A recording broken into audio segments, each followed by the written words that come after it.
जय मसीह की आप सभी को प्रभु आप सभी को बहुत आशीष दे। प्रभु बहुत आज से ब्लेस करे, बहुत आज से बढ़ाए आपको। आज आज जो वचन है, आज जो रिकॉर्डिंग है, ये इस विषय में है कि आज बहुत से लोगों के ना काम सफल नहीं हो पा रहे हैं। शारीरिक रूप से रिपोर्ट अच्छी नहीं आ पा रही है, या घर के धन के काम सही नहीं हो पा रहे, सफल नहीं हो पा रहे हैं। कोई आशीष आने को है वो पा नहीं पा रहे हैं, या कुछ काम बनने को है वो काम बिगड़ रहा था। डॉक्यूमेंट्स का काम हो गया, कोई फाइनेंस का काम हो गया, धन से संबंधित किसी भी प्रकार का कोई भी काम है उसमें रुकावटें थी, या किसी भी प्रकार से अपने ज़िंदगी में किसी प्रकार से कोई भी किसी भी तरीके से कोई छुटकारा हम नहीं देख पा रहे हैं, चाहे शारीरिक हो, चाहे आत्मिक हो, चाहे आर्थिक हो, चाहे संसारिक हो। तो आज हमें इन बातों को लेकर करें क्या, कैसे छुटकारा पाएं? ऐसी क्या चीज़ है, हम प्रार्थना भी कर रहे हैं, आराधना भी कर रहे हैं, चर्च भी जा रहे हैं, दान दसवें हिस्से भी दे रहे हैं, लेकिन फिर भी ज़िंदगी में छुटकारे नहीं हो पा रहे हैं। समझना इस बात को। तो अगर कम शब्दों में इनको देखा जाए तो उसका तरीका क्या है, हम कैसे उन छुटकारों को, उन आशीषों को, उन बरकतों को, उन भरपूरी को अपनी ज़िंदगी में कैसे देखें। जो आशीषें आकाश में अटक गई हैं, जो आशीषें हमने परमेश्वर पिता से मांगी है, जो प्रार्थनाओं के उत्तर हमारे लिए, हमारी धरती पर, हमारी ज़िंदगी में, हमारी लाइफ में आने चाहिए थे, वो प्रार्थनाओं के उत्तर आकाश में कैसे अटक चुके हैं। क्योंकि प्रभु के वचन में साफ लिखा है कि जिस समय तूने मुझे पुकारा उसी समय मैंने तेरी सुन ली, मैंने तुझे बल देकर हियाब बनाया और तुझे पूरी रीति से निर्भय किया। मतलब प्रभु का वचन हमें कहना चाह रहा है, जिस समय हमने प्रभु को पुकारा उसी समय प्रभु ने हमारी सुन ली और सुनकर उसने उत्तर दिया। तो मतलब उसकी तरफ से तो उत्तर मिल चुका है। अगर हम दानियेल की पुस्तक पढ़ते हैं तो परमेश्वर की ओर से हमारी प्रार्थना का उत्तर मिल चुका है, हमारा चमत्कार निकल चुका है स्वर्ग में से, कि वो धरती पर हमारी जिंदगी में आकर मिल जाए, हमारी लाइफ में बड़े बड़े उन चमत्कारों को देखे जो हमने पिता से मांगा है। चाहे वो चंगाई है, चाहे वो छुटकारा, चाहे आशीष है, चाहे बरकत है, चाहे सामर्थ्य है, चाहे अभिषेक है, चाहे ताकत है, चाहे अनुग्रह है, चाहे भरपूरी, चाहे परिपूर्णता है, चाहे किसी भी प्रकार की ब्लेसिंग है, चाहे किसी भी प्रकार की कोई आशीष है, चाहे किसी भी प्रकार का कोई काम का सफल होना है, वो जब हमने प्रार्थना प्रभु से की तो प्रभु ने उसी समय हमें उत्तर दे दिया है। लेकिन वो उत्तर आकाश में कहीं अटक गया है। आपको सुनने में थोड़ा अटपटा लग सकता है, लेकिन हकीकत है। दानियेल की पुस्तक में ये बातें लिखी हैं। प्रभु ने कहा था कि देख, जिस समय तूने मुझे पुकारा था उसी समय तेरी प्रार्थना सुनी गई थी और तो तेरे लिए उत्तर भी दिया था, लेकिन वो उत्तर को पहुंचने में 21 दिन लग गए। लेकिन बहुत सौ की जिंदगी में तो उत्तर पहुंच ही पाया ही नहीं है। कोई 8 साल से मसीह में, 10 साल से, 20 साल से, 25 साल से प्रार्थनाओं में, बहुत से लंबे समय से प्रार्थना ही कर रहे हैं कि ये इंसान बदल जाए, लाइफ में ये बदलाव आ जाए, ये धन की ज़रूरतें पूरी हो जाएं, लाइफ में ये चमत्कार हो, ये आशीष आए, ये बरकत आए, ये उद्धार पाए, वो उद्धार पाए। बहुत सी प्रार्थनाओं के उत्तर हम अपनी ज़िंदगी में देख नहीं पाए हैं, क्योंकि उन प्रार्थनाओं के उत्तर कई बार ऐसा होता है कि अटक जाते हैं। कहाँ? दूसरे आकाश में अटक जाते हैं। तीसरे स्वर्ग से जब वो परमेश्वर हमें हमारी प्रार्थना का उत्तर देता है तो वो दूसरे आकाश में अटक जाते हैं। दूसरे आकाश से फिर तीसरे आकाश में, तीसरे आकाश से फिर हमारी ज़िंदगी में वो खुलते हैं। लेकिन दूसरे आकाश में शैतान, वो दुष्ट आत्माएं हमारी प्रार्थनाओं के उत्तरों को, हमारी ब्लेसिंग्स को, हमारी छुटकारों को, चंगाई को, बरकतों को, हमारे उन प्रार्थनाओं के उत्तरों को वो दुष्ट आत्माएं दूसरे आकाश में रोक लेती हैं कि वो भरपूरी की आशीष है, वो हमारी प्रार्थनाओं के उत्तर जो परमेश्वर ने हमें दिए हैं वो हम तक ना पहुँचे। इसलिए वो दुष्ट आत्माएं दूसरे आकाश ही में हमारी प्रार्थनाओं को रोक कर रखती हैं। लेकिन उन आशीषों को, उन प्रार्थनाओं के उत्तरों को, जिनके अंदर हमारी जिंदगी, हमारी आशीष, हमारी बरकत, हमारा सब कुछ छुपा है, उन प्रार्थनाओं के उत्तरों को हम धरती पर अपनी जिंदगी में कैसे उतारें, ये हकीकत है। क्योंकि देखो, बहुत बार इंसान कहता है, विश्वासी कहता है, मैंने तो प्रार्थना करी तब भी चमत्कार नहीं हुआ, प्रार्थना तो करी, मैं बीमारी के लिए प्रार्थना करी, बीमारी तो ठीक नहीं हुई। प्रार्थना तो प्रभु ने उसी समय सुन ली, क्योंकि वचन में लिखा, जिस समय तूने मुझे पुकारा उसी समय मैंने तेरी सुन ली। लेकिन क्या कारण है, हमारी प्रार्थना का उत्तर हम तक क्यों नहीं पहुंचा? हमारी प्रार्थना का उत्तर हमारे शरीर में क्यों नहीं आया, हमारे धन में क्यों नहीं आया, हमारे परिवार में, हमारे फैमिली में, हमारे फाइनेंस में वो उत्तर दिखाई क्यों नहीं दिया? प्रार्थना तो हमने करी है, लेकिन वो रिजल्ट क्यों नहीं नजर आ रहा? रिजल्ट अचानक है कहाँ पर? प्रभु तूने तो कहा है, तूने हमें उसी समय उत्तर दिया जिस समय हमने तुझे पुकारा, तुम्हारी मांगने से पहले सुन लेगा तो मैं उत्तर देगा। तो प्रभु मेरा उत्तर का है, मैं तो तुझसे प्रार्थना भी करी, लेकिन वो बीमारी ठीक नहीं हुई, मेरा तो वो काम नहीं बना, मेरे पैसे वापस उसने लौटाए नहीं, मेरी घटियां भरपूरी में नहीं बदली, मेरे टूटे रेसे जुड़े नहीं, मेरा कोर्ट केस खत्म नहीं हुआ, विरोधी फेवर में तो आया नहीं, मेरा पति तो बदला नहीं, पत्नी तो बदली नहीं, पति की दारू तो छूटी नहीं, बच्चे तो मेरी बात मान नहीं रहे। प्रभु मैंने तो प्रार्थना की, लेकिन मेरी प्रार्थना का उत्तर आया क्यों नहीं है? तूने तो कहा है कि जिस समय मैंने तुझे पुकारा उसी समय तूने मेरी सुन ली, तो लेकिन वो उत्तर है कहाँ पर? सबसे पहले करना है क्या हमें कि पश्चाताप। जब कभी भी हम प्रार्थना करें तो हमें सबसे पहले पश्चाताप करना जरूरी है। ये पहली सीढ़ी है कि प्रभु इस पल तक भी जाने और अनजाने में मुझसे किसी भी प्रकार से कोई भी ऐसी गलती, पाप, गुनाह, अपराध हो गई, प्रभु मुझे क्षमा कर। जो मेरे गुप्त के पाप के कारण या मेरे चौड़े में कोई भी ऐसा पाप किया, शब्दों से, विचारों से, कामों से, व्यवहारों से, प्रभु मेरे उन सभी पापों को क्षमा कर, कि मेरे गुप्त के पापों से भी मुझे आजाद कर। मैं क्षमा मांगता हूँ प्रभु। सबसे पहला काम ये करना है। और दूसरा काम क्या है, प्रभु ने कहा अपने सारे हथियार बांध लो। प्रभु ने हथियार बांधने के लिए इसलिए कह रहा है क्योंकि युद्ध परमेश्वर का नहीं है, इसमें कुछ अपने हिस्से का काम हमें करना है ना, कुछ अपने हिस्से का काम हमें करना है। क्योंकि देखो परमेश्वर हथियार बांधने के लिए इसलिए नहीं कहता कि हम घर पे बैठे, हथियार उसी को दिए जाते हैं जिसको युद्ध में उतरना है। इस बात को हमें ध्यान रखना है। ताली दो हाथ से बजती। सबसे पहला काम क्या है, प्रभु में स्वयं कह रहा है कि अपने सारे हथियार बांध लो। हालांकि परमेश्वर भी सब कुछ कर सकता है। अगर हम पुराना नियम पढ़ते तो परमेश्वर ने पुराने नियम में लोगों के युद्धों को लड़ा है और लोगों को जिताया है, लेकिन कब, जब उन्होंने अपने हिस्से का काम किया, जब उन्होंने अपने हथियार बांधे हैं, जब उन्होंने परमेश्वर की अगुवाई में अपने आप को चलाया है। तो लिखा है, अगर हम इफिसियों 6 अध्याय पढ़ते हैं, उद्धार कटो, विश्वास की ढाल, सत्य से कमर कस, धार्मिकता की जिलम पहन, मेल के जो समाचार के जूते, आत्मा की तलवार जो परमेश्वर का वचन है, और आत्मा में प्रार्थना करते रहो और अपने आप को परमेश्वर के अधीन बनो, और जिससे कि शैतान हमारे सामने से भाग जाए। आता था वो एक द्वार से, लेकिन वो 7 द्वारों से चला जाएगा। कब, जब हम वचन के अधीन में आएंगे, है ना। तो ये दूसरा तरीका है, ठीक है।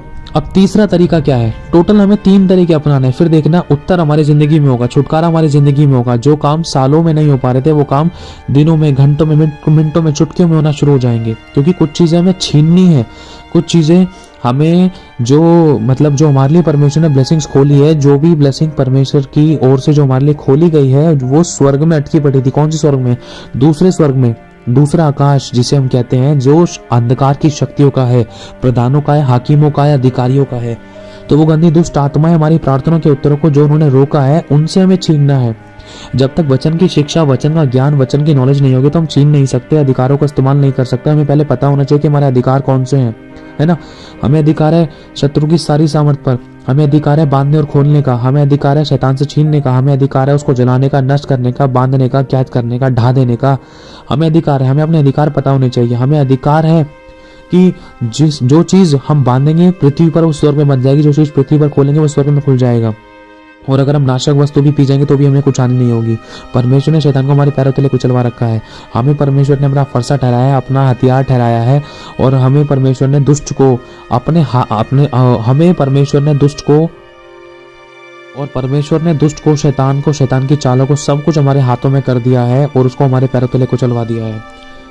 तो सबसे पहला काम क्या करना है, सबसे पहले करना है हमें पश्चाताप की प्रार्थना।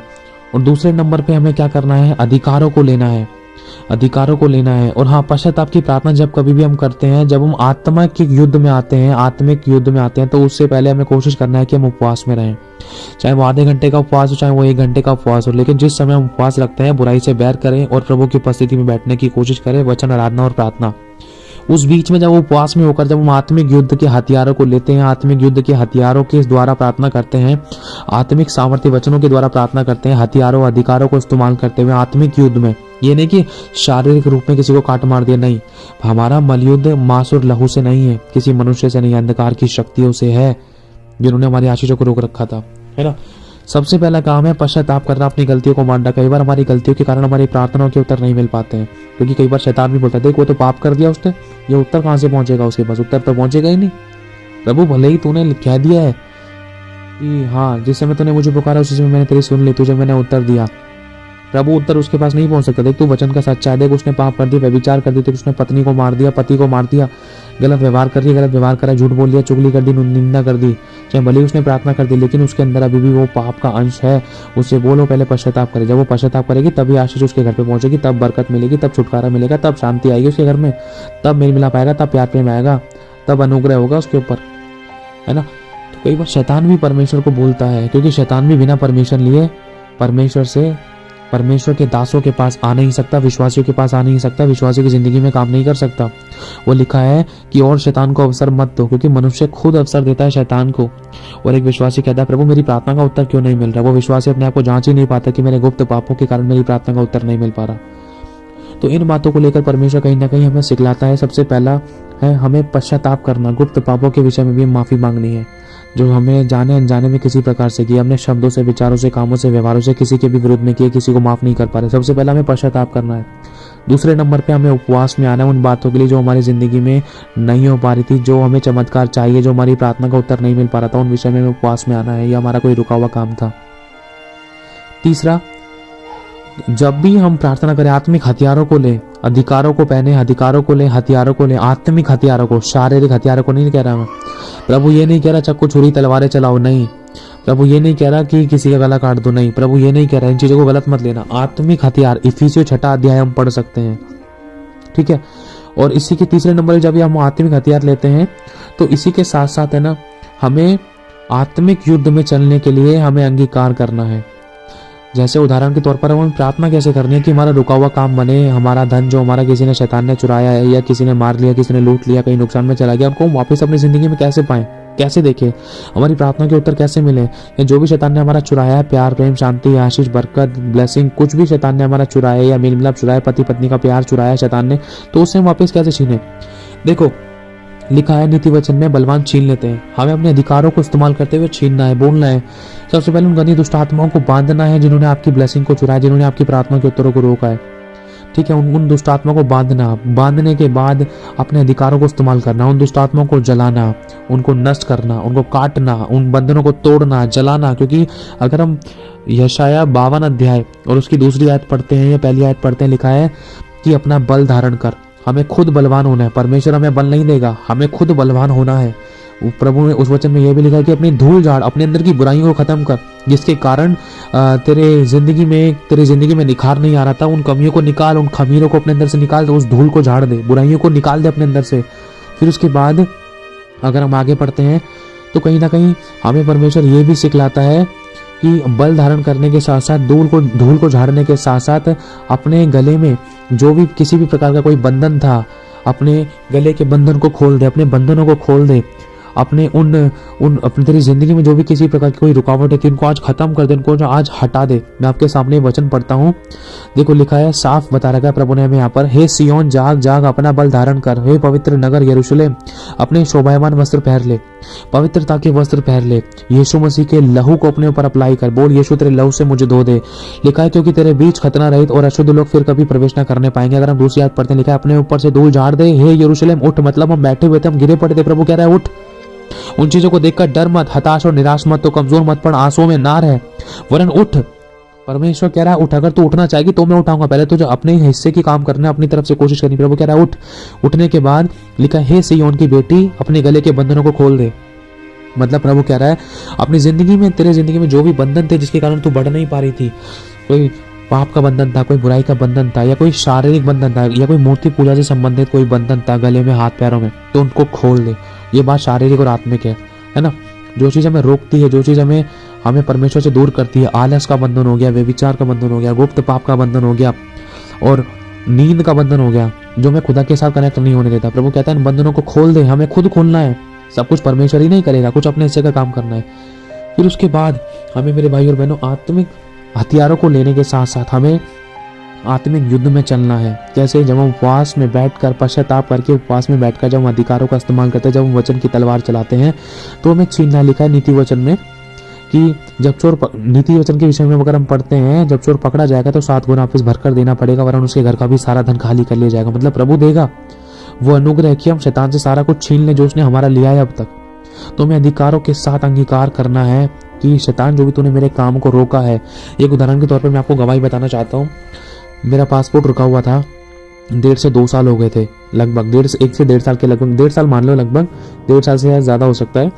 मेरा पासपोर्ट अप्लाई हुए 1.5 साल हो चुके थे। घर पर मेरे पासपोर्ट आना था लेकिन पासपोर्ट नहीं आया, और ये शैतान की चाल थी। मेरे पासपोर्ट के पीछे कुछ ऐसी डिले वाली दुष्ट आत्माएं काम करने की कोशिश कर रही थी, और जिसके कारण मुझे बार बार चक्कर काटना पड़ सकता था।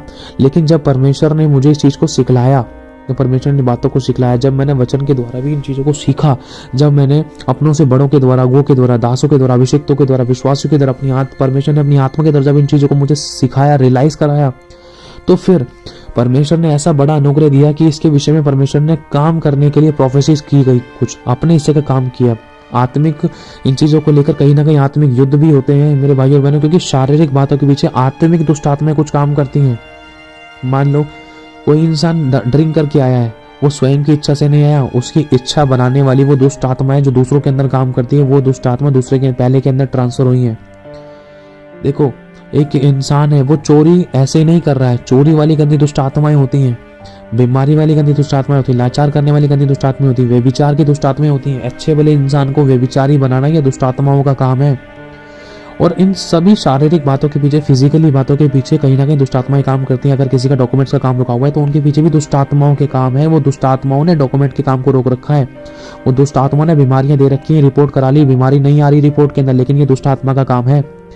अब हम देखो, कागजों से, ईंट पत्थर से कैसे लड़ सकते हैं? हमें इनसे नहीं लड़ना है, ये भौतिक वस्तुओं से नहीं लड़ना है। इनके पीछे जो दुष्ट आत्माएं काम कर रही हैं उनसे लड़ना है। अब देखो, अगर कोई झाड़ फूक, कोई तंत्र मंत्र विद्या करता है, किसी ने गुड़िया बनाई, गुड़िया के अंदर 4-5 सुइयां चुबो दी, दरवाजे के बाहर रख दी, अब वो गुड़िया हमारा कुछ नहीं बिगाड़ेगी, लेकिन गुड़िया के पीछे जो दुष्ट आत्माएं थी, वो दुष्ट आत्माएं बिगाड़ सकती थी, वो भी गुड़िया को बिना छुए। समझ लो ना, वो भौतिक वस्तुएं कुछ नहीं कर सकती, लेकिन उनके पीछे जो गंदी शक्तियां काम करती है, एक मनुष्य के पीछे जो गंदी शक्तियां काम करती है, जो उसे लड़ाई दंगा, झूठ, चुगली, विरोध, फूट, विधर्म, ढा, मतवालापन, गाली गलौज, लड़ाई दंगा, फालतू की बातें, व्यभिचार करवाती है, उस इंसान के पीछे वो गंदी दुष्ट आत्माएं बुरी हैं, उनके विरुद्ध में हमें युद्ध लड़ना है, उनको हटाना है, उन बंधनों को तोड़ना है, उन बंधनों को काटना है, जलाना है, भस्म करना है उन दुष्ट आत्माओं को अंगीकार के द्वारा। क्योंकि लिखा है वचन में कि वचन की तलवार के द्वारा हम शैतान के बंधनों को काट सकते हैं।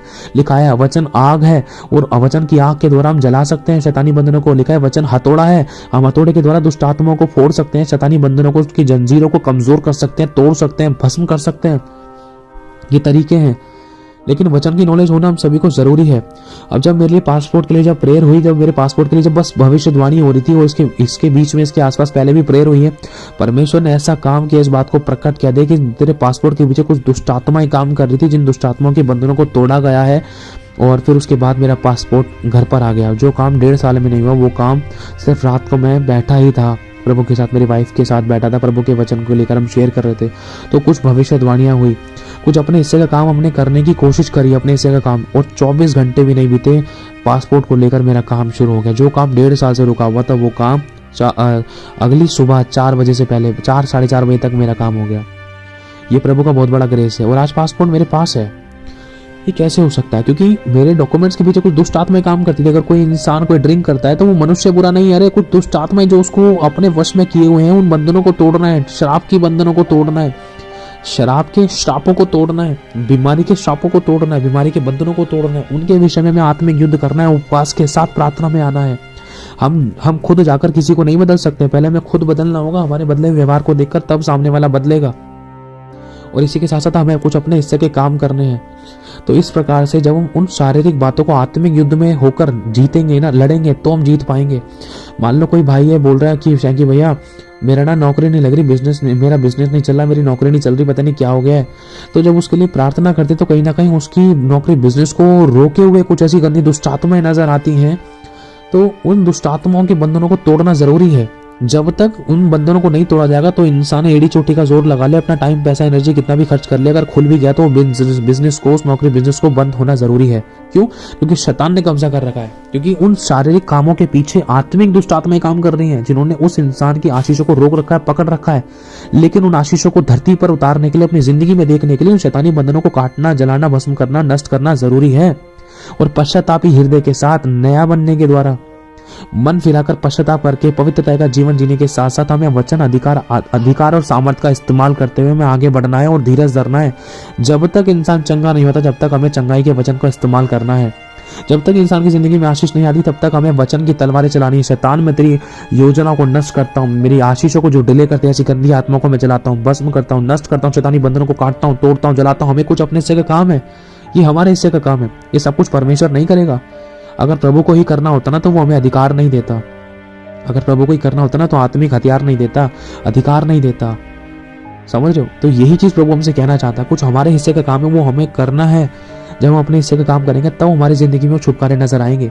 अगर आप चाहते हो कि आपके रुके हुए काम बने तो उन कामों के पीछे कुछ ना कुछ दुष्ट आत्माएं काम कर रही है। उन दुष्ट आत्माओं को आपको बांधना है। कोई डिले की दुष्ट आत्मा हो सकती है, कोई बीमारी की दुष्ट आत्मा हो सकती है, कोई कर्जे की दुष्ट आत्मा हो सकती है, कोई गरीबी की दुष्ट आत्मा हो सकती है, कोई रुकावट की दुष्ट आत्मा हो सकती है, कोई बंधनों की दुष्ट आत्मा हो सकती है, कोई श्राप हो सकते हैं, कोई किसी प्रकार की कोई घटी की दुष्ट आत्मा हो सकती है जो आपको बढ़ने नहीं दे रही, कोई रुकावट की दुष्ट आत्मा हो सकती है, कोई बिजी करने की दुष्ट आत्मा हो सकती है, कोई समय चुराने वाली गंदी दुष्ट आत्मा हो सकती है, कोई किसी प्रकार से डिले करने वाली गंदी दुष्ट आत्मा हो सकती है, कोई गड़बड़ी फैलाने वाली दुष्ट आत्मा हो सकती है कि आप जब भी काम कराने जा रहे हो काम हो ही नहीं पा रहा, डिले हो रहा है, मैनेजर मना कर रहा है, ऑफिस मना कर, ऑफिस में गड़बड़ियां हो रही हैं, लेट हो रहे हैं, किसी न किसी, मैं तो चाहती भी नहीं हूँ लेट हो जाती हूँ, मैं तो टाइम से पहुंचने की कोशिश करती हूँ लेकिन टाइम मैं पहुंच नहीं पाती। मैं तो चाहती नहीं हूँ उससे ऐसी बात करूँ लेकिन ऐसी बात हो जाती है। मैं तो डॉक्यूमेंट के सारे काम कंप्लीट है, अगल बगल का सबका काम हो गया लेकिन मेरा ही काम रुका पड़ा है। ऐसा क्यों है? दुष्ट आत्माओं ने रोक रखा है। इन बातों को नहीं समझ पा रहा एक विश्वासी। मैं तो चर्च भी जा रही हूँ, प्रार्थना भी कर रहा हूँ, रातें भी कर रहा हूँ, 10 हिस्सा भी दे रहा हूँ, लेकिन मेरी जिंदगी में चमत्कार क्यों नहीं हो रहे? अरे इसलिए नहीं हो रहे, कुछ अपने हिस्से का काम करना है। वैसे पहले पश्चाताप, फिर उपवास में आकर अधिकार, सामर्थ्य और आज्ञा के अनुसार आत्मिक हथियारों को पहनकर उन दुष्ट आत्माओं के विरुद्ध में हमें युद्ध करना है जो हमारी आशीषों को रोकती हैं। हालेलुया, जो हमारी प्रार्थनाओं के उत्तरों को रोकती है। क्योंकि अगर हम दानियेल की पुस्तक में पढ़ते तो दानियेल की प्रार्थना को 21 दिन तक रोक रखा था आकाश में। और जब दानियेल ने अपने हिस्से का काम किया, पूरे हृदय से पश्चाताप कर अपने लोगों के बिहार पर माफी मांगी, तब वो उत्तर दानियेल के पास पहुंचा। वरना वो उत्तर तो उसी समय दानियेल को मिल चुका था, हाथ के हाथ। जैसे ही दानियेल ने प्रार्थना करी तुरंत मिल चुका था, लेकिन वो उत्तर आते आते आकाश में रुक गया। शैतान ने रोक लिया। क्यों रोक लिया शैतान ने? क्योंकि शैतान को कुछ ना कुछ कमी दिखाई दे रही थी लोगों की जिंदगी में। नहीं, ये उत्तर अभी नहीं पहुंचेगा उनके पास। ये लोग ऐसे हैं, ये लोग वैसे, लोग के अंदर ये काम, ये कमी है, ये बुराइयां हैं, अभी ये उत्तर नहीं पहुंचेगा। लेकिन जैसे ही उनके लिए पश्चाताप किया, जैसे ही उनके लिए दानियेल ने गिड़गिड़ाया, पश्चाताप किया, माफी मांगी, तो तुरंत उत्तर मिला। कुछ अपने हिस्से का काम है, तभी परमेश्वर काम करता है। हालेलुया। तो प्रभु आशीष दे आप सभी को, जय मसीह। लेकिन ध्यान रखना, कभी शारीरिक रूप में मत लड़ना। अगर आपका कुछ काम नहीं हो रहा तो ध्यान रखना, चाहे वो कैसी भी बात है, कैसा भी काम है, उसके पीछे कुछ आत्मिक दुष्टात्मा काम करती है। उन दुष्टात्माओं को जलाने के लिए आपको वचन की तलवार इस्तेमाल करना जरूरी है, अधिकार इस्तेमाल करना जरूरी है, उपवास में आना जरूरी है, पश्चाताप करना जरूरी है, ताकि प्रार्थना आपकी परमेश्वर के पास पहुंचे। क्योंकि परमेश्वर पापी से प्रेम करता है लेकिन पाप से नफरत करता है। इसलिए लिखा है, तेरे अधर्म के कामों के कारण, तेरे पापों के कारण मैं तेरी प्रार्थना नहीं सुनता, मैंने तुझसे अपना मुंह छिपा रखा है। इसलिए प्रभु चाहता है अपने गुप्त पापों को उसके आगे माने, एक दूसरे को माफ करें, हम दिल से उसके आगे पश्चाताप करें, ताकि हमारी प्रार्थनाओं के उत्तर मिले। हालेलुया। तो प्रभु आशीष आप सभी को, जय मसीह की।